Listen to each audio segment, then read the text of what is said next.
अस्सलामु अलैकुम वरहमतुल्लाहि ताला वबरकातुहू। वालेकुम अस्सलाम वरहमतुल्लाहि वबरकातुहू। अल्हम्दुलिल्लाहि रब्बिल आलमीन वस्सलातु वस्सलामु अला सय्यिदिल मुरसलीन। अम्मा बाद फऊज़ु बिल्लाहि मिनश शैतानिर रजीम। बिस्मिल्लाहिर रहमानिर रहीम। आइए हम और आप आकाए नामदार मदनी मदीने के ताजदार दोनों आलम के मालिक व मुख्तार टूटी फूटी हड्डियों को लोगो दहन से जोड़ देने वाले आका, गुम्बदे खजरा में आराम फरमाने वाले आका, लंबे लंबे हाथों से भीख देने वाले आका, अरे वही आका जिनको अल्लाह तबारक व तआला ने कुरान मजीद में कहीं तोहा तो कहीं यासीन के पुकारा है, उन्हीं आका के बारगाह में दुरूद शरीफ का नजराना पेश करें और इस तरह पढ़े। दूर नजदीक के सुनने वाले वकार, दूर नजदीक के सुनने वाले वकार, काने लाले करामत पे लाखों सलाम। हम यहाँ से पुकारे हम यहाँ से पुकारे वहाँ वो सुने, मुस्तफा की समात पे लाखों सलाम, मुस्तफा की समात पे लाखों सलाम। मेरी तकरीर का उन्वान है मोहब्बत रसूल।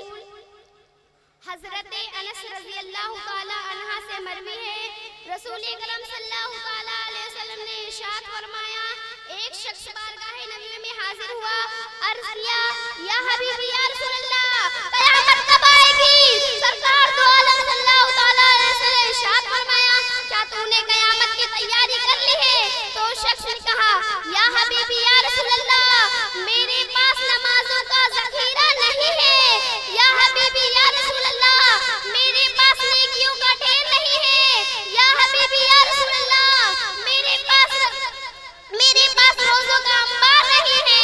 इतना कहना था, वो कहता है, या हबीबी या रसूल अल्लाह, मेरे दिल में अल्लाह और उसके रसूल की मोहब्बत का चरागा रोशन है।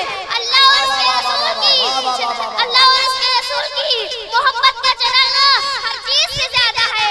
इतना कहना था कि डॉक्टर इकबाल कहते हैं कि मोहम्मद से वफा तूने तो हम तेरे हैं, कि मोहम्मद से वफा तूने तो हम तेरे हैं। ये जहाँ क्या चीज क्या लोह कलम भी तेरे हैं, ये जहाँ क्या चीज क्या लोह कलम भी तेरे हैं। एक शख्स कब्रिस्तान के रास्ते से गुजर रहा था, उसने किसी कब्र से आवाज सुनी, मुझे निकालो मैं जिंदा हूँ। एक दो मर्तबा आवाज आने के बाद वो शख्स बस्ती वालों के पास गया और बस्ती वालों से खबर किया। उन्होंने उनके साथ वो आए और उन्होंने भी ये आवाज सुनी और वो इमाम साहब के पास गए। इमाम साहब के पास गए और कहते हैं, इमाम साहब अस्सलामु अलैकुम वरहमतुल्लाहि ताला वबरकातुहू।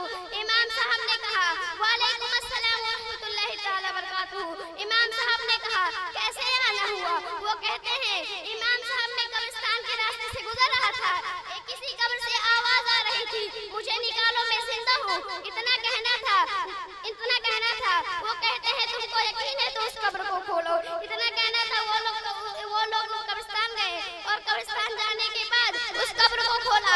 जैसे ही खोला, देखा एक औरत बैठी हुई थी और वो कह रही थी, कोई जाकर मेरे घर से कपड़ा लेकर आए ताकि मैं पहनकर घर जा सकूं। इतना कहना था। फौरन उसके नारे तकबीर, नारे रिसालत, उलमाए अहले सुन्नत, हज़रत अल्लामा सलीम अख्तर साहब किबला, नारे तकबीर, नारे रिसालत। आप हजरात अदब के साथ तशरीफ रखें। इस्तकबाल के लिए ये हमारे उलमा ही काफी हैं, आप हजरात बैठे रहा करें।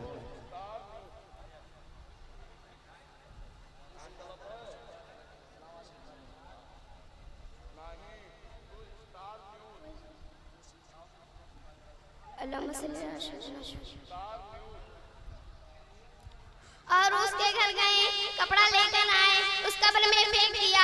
वो औरत पहनकर घर चली गई और पीछे लोग उसके पीछे आए, दरवाजे पे दस्तक दिया, ए औरत दरवाजा तो खोल। वो कहती है, जिसके अंदर हिम्मत होगी वही मुझको देख पाएगा।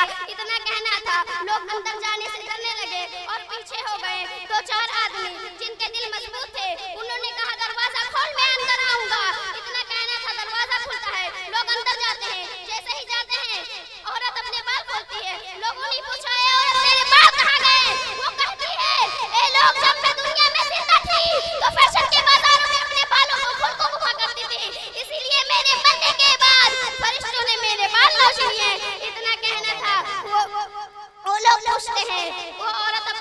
बोलती है।